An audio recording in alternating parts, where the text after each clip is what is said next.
ஃபஜ்ருக்கு முன்னால் யார் ஒருவன் நியத்தை மேற்கொள்ளவில்லையோ அவனுடைய நோன்பு ஏற்றுக்கொள்ளப்படாது. எப்படி நியத்? நவைத்து ஸௌமமதின் அன்னதாஇ ஃபர்து ரமதான் என்று வார்த்தைகளால் நியத்தை வைப்பதா? பித்ஆ. பித்ஆ மார்க்கத்திலே புதுமையாக நுழைக்கப்பட்ட சொல். நியத் உள்ளத்தை சேர்ந்தது. இன்னமல் அஅமாலு பின்னிய்யா, உள்ளத்தை சார்ந்தது. நாவால் மொழிவது மார்க்கத்திலே புதுமையை ஏற்படுத்துவது. உள்ளத்தால் நாளை நோன்பு வைக்கிறேன் என்ற அவன் நியத்தை ஒவ்வொரு ரமதானுடைய இரவிலும் ஃபஜ்ருடைய வக்திற்கு முன்னதாக மேற்கொண்டால் தான் அவனுடைய நோன்பு அல்லாஹ்விடத்திலே அங்கீகரிக்கப்படும்.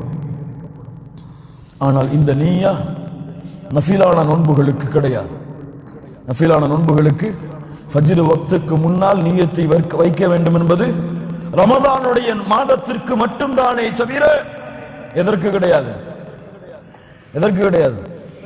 நஃபிலான நோன்புகளை வைப்பதற்கு கிடையாது. ஏனென்றால் முஹம்மது ரசூலுல்லாஹ் ஸல்லல்லாஹு அலைஹி வஸல்லம் உடைய வாழ்க்கையை நீங்கள் பார்க்கலாம். அதிகாலை உதயமானதற்கு பிறகு வீட்டிற்கு வருவார்கள். கேட்பார்கள், அல்லாஹ்வுடைய தூதர், ஹல் இந்தக்கும் ஷைஉன், உங்களிடத்திலே உணவு ஏதாவது இருக்கிறதா?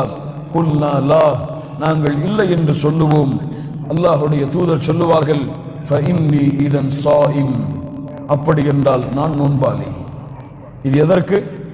நஃபிலான நோன்புகளுக்கு தானே தவிர காலை பொழுதை அடைந்தும் அவர் உணவை சாப்பிடாமல் இருந்தால் அவர் நோன்பை நோக்கிறேன் என்று அந்த நிமிடத்தில் நியத்தை வைத்து நோன்பை தொடரலாம்.